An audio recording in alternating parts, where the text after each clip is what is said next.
moving on to what I believe is a damn near perfect album. To their next album, which is called Sergeant Pepper's Lonely Hearts Club Band. Try saying that 25 times fast, right? Let's be real. No, but this is where I. It's funny. I remember when this album turned 50 in 2017.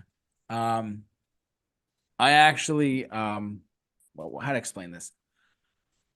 I listened to because 2017 was also the year I saw Paul McCartney live in concert. Back then for the first time. So I was going through like a Beatles phase, whatever. I'm out of high school, I'm doing whatever. And it's funny. I did a lot of research on this album. There were FM radio stations that played this album from start to finish when it first came out for the first 2 or 3 or maybe even 4 days of when it first came out. I don't know if anyone ever knew that, but that actually is true. Um, and because if you look at the time period, like there was like it was like I forget when it was like 1966 was Revolver. Their next album was Sergeant Pepper's Lonely Hearts Club Band, like almost a year later. So there was definitely like how the world was watching for what the Beatles were going to do next, and what they made was truly a work of incredible art, in my opinion. Of course.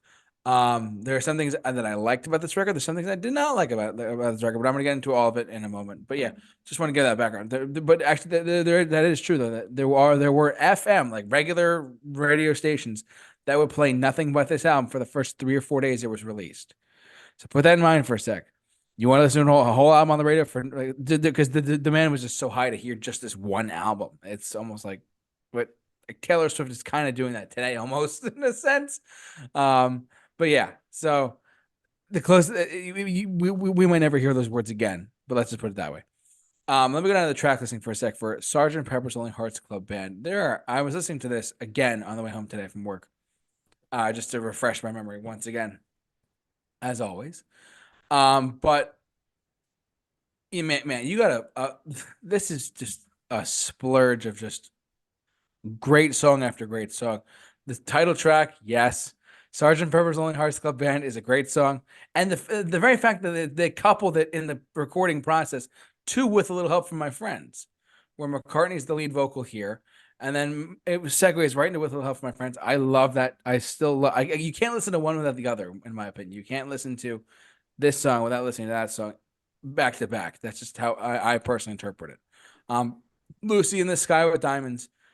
Man, oh man. You want to talk about LSD? LSD, Lucy Sky Diamonds. There you go. It sounds like you're a trip on acid. There you go. So, um, but and then we get into some other tracks that are still my favorite. So some of the best, so some of my favorite songs are just off this record in general. But Getting Better, it's just a quick, fun song. Fixing a Hole, it's like this and the Beatles like had like songs that you couldn't really identify the sounds that they were making. I mean, they started that with a Revolver, but then they like Fixing Hole. I don't know what that for opening sound is on that record. It's incredible. She's Leaving Home. Great harp introduction. It's a really nice story of the ballad. The dueling vocals between Lennon and McCartney were just great.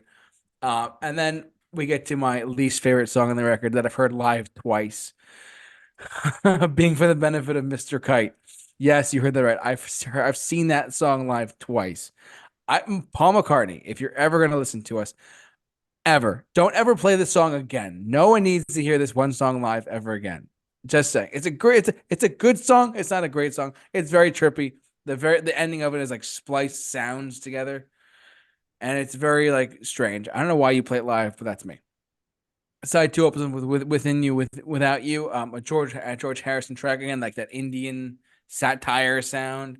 It's the longest, one of the longest songs on the record, but it's not bad. It's actually I like it, but it's like I don't go back to it as often as I used to. When I'm 64 is just a great song. Just like I feel like it's played at weddings a lot. Truthfully, I feel like it's like a good one to play. Like will you still need me? Will you still feed me when I'm 64? That's a good wedding song. Not like as a slow dance song, which is like as a fun song to play at a wedding. Lovely Rita, just a great track there. Just about like just Paul McCartney being Paul McCartney in the Beatles, nothing better. Good morning, great song. And then again, you want to talk about segueing songs together, like weaving them together. You had Good Morning into the Sergeant Pepper's Lonely Hearts Club Band reprise, which I did hear that live too. I heard that live in 2017, and that was great. And then actually, I did hear. This is my fourth favorite song of all time, gents. A Day in the Life by the Beatles is my fourth favorite song of all time. I love this song. It is a masterpiece, and it's a great closer to the perfect closer to a near perfect album, in my opinion. It's hard to argue that last E chord on the three pianos that they did for the ending of the Day in the Life is just fantastic. I love it. It's a great, great, great song, and and it's got some hidden meanings in it as well. Truthfully, it's got like the 4,000 holes in Blackburn, Lancashire. That's 4,000 assholes in Blackburn, Lancashire. That's John Lennon being John Lennon. Not kidding when I say that either. But yeah, like there's I can go off. There's so much to say about this record. Like I get high with a little help from my friends. Listen to Scout Diamonds. There are some really just all around great songs on this album. And this is why this might come as a surprise, gents. This is my number one. This is my number Whoa. one. Yes, I say. Damn, dude. I know big words by the J Man here. J Man is throwing some big words. Damn, bro. Yeah, exactly, Mike. Yeah, this is my number one of the Beatles. Just an all around incredible trip. It's really a concept album at its finest, truthfully, and I could not be any happier. It's my number one Beatles album by far on my list. But I know some people are like, well, how could it's good? It's a cop out. Well, can it be though? I don't know. No, but I can say so much more about this, but I'm very curious to see what Mike has to say about this about Sergeant Pepper's Lonely Hearts Club Band. What do you got, Mike? Well, yeah. So, once again, I firmly believe no one really ever figures out how to, Kyle, me, we've all had this conversation about, uh, finding a good mixture, a good balance. And I feel like in the very beginning, like Rubber Soul Revolver, that balance was off, in my opinion, of like how to rein in the psychedelics and figure out a way to do an album that kind of brings justice to one side, but then doesn't kind of like trample the other.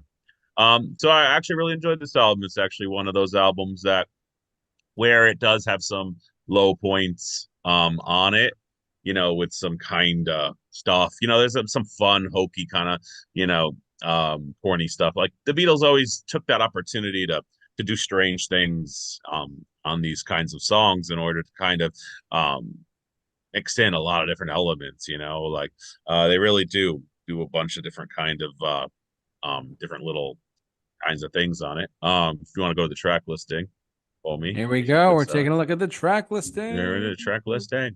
But yeah, opens with that kind of classic feel.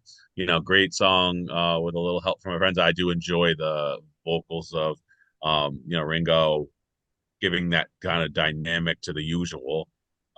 Great song. You hit up with Lucy and the Sky Diamonds, another great song.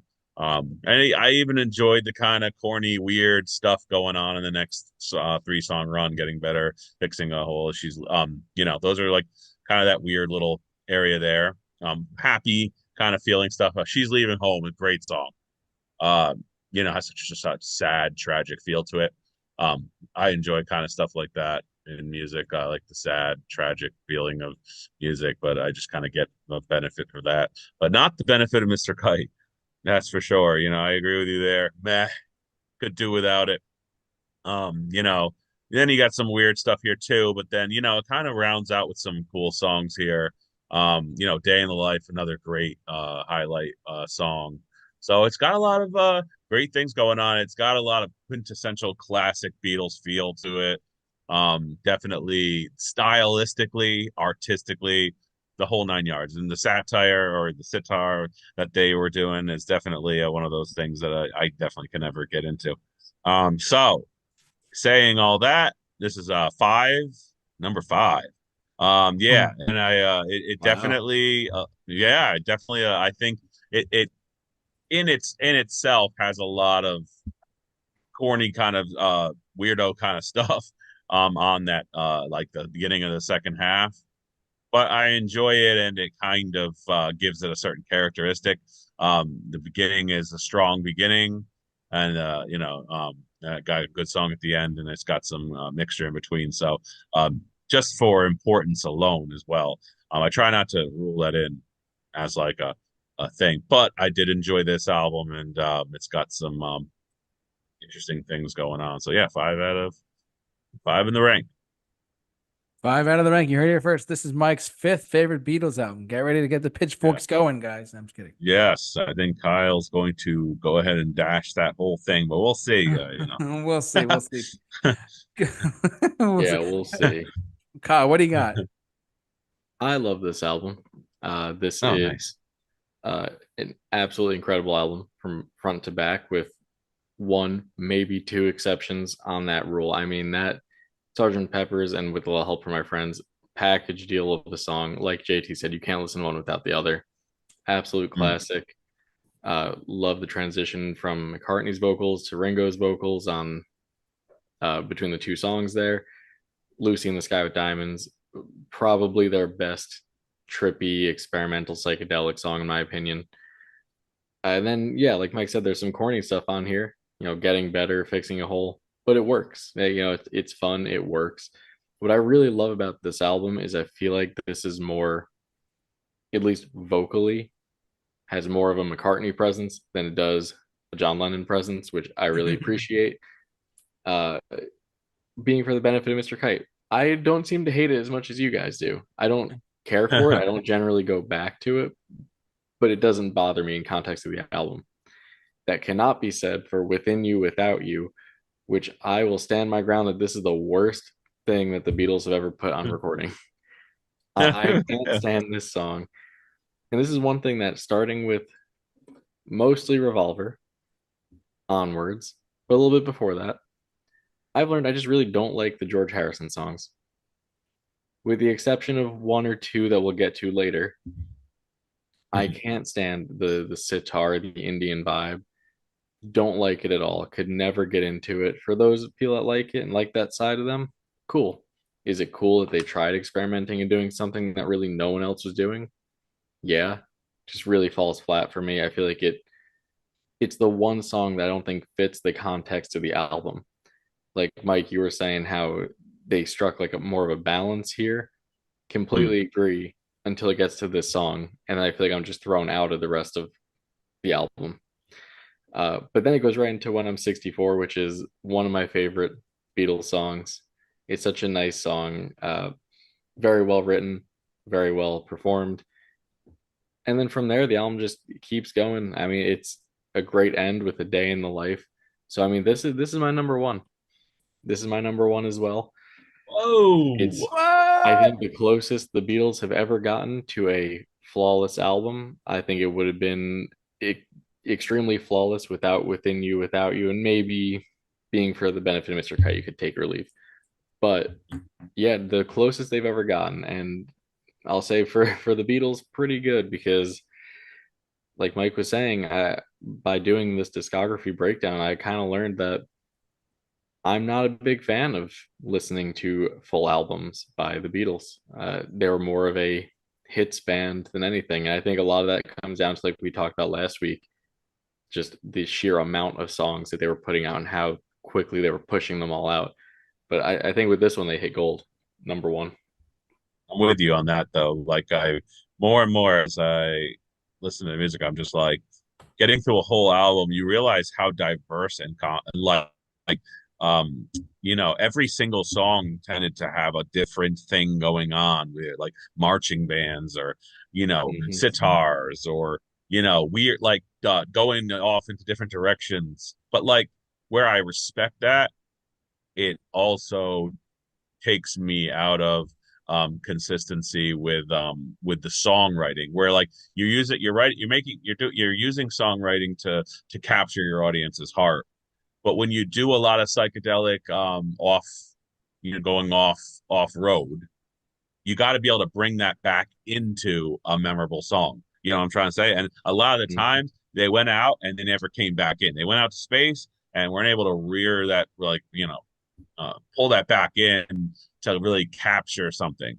the songs where they didn't do that are iconic and live on. And there are some psychedelic off-road kind of stuff, you know, Lucy in the Sky with Diamonds or Strawberry Fields or things like that.